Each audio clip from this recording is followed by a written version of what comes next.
Окно невозможно представить без шторы, но чаще всего это просто элемент декора. Если вас действительно интересует вопрос солнцезащиты, то смотрите наши сюжеты.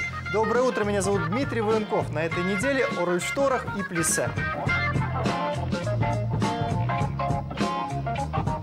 Ключевое отличие такого варианта от обычных штор – это возможность монтажа на любые типы окон, деревянные, пластиковые, любые размеры и формы.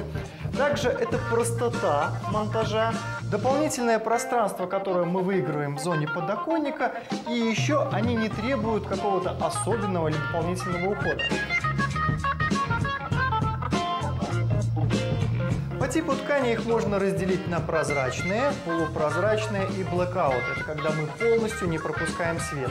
Также есть очень удобное решение, называется день и ночь. В определенном положении мы либо полностью не пропускаем свет, либо даем возможность ему попасть в помещение. Прозрачная ткань пропускает достаточное количество света в помещение.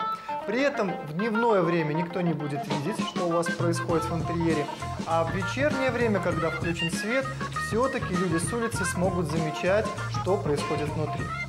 Полупрозрачный вариант в этом плане лучше, света он пропускает гораздо меньше, и в темное время суток никто не увидит, что происходит у вас в комнате.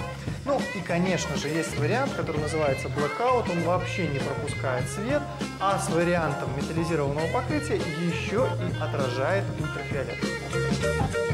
Ну, как вы видите, рольшторы и плисе имеют определенные отличия. Прежде всего, это тип открывания. Здесь он, на мой взгляд, более удобный.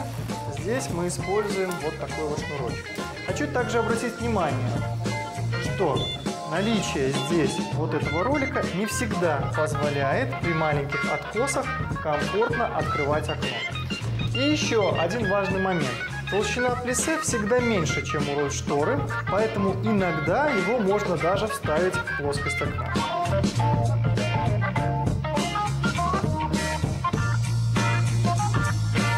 Рольшторы и плисе отлично справляются с задачей солнцезащиты. При этом у плисе гораздо больше возможностей по сравнению с рулонными шторами. Но имейте в виду, они в 2-3 раза дороже. Поэтому выбор за вами.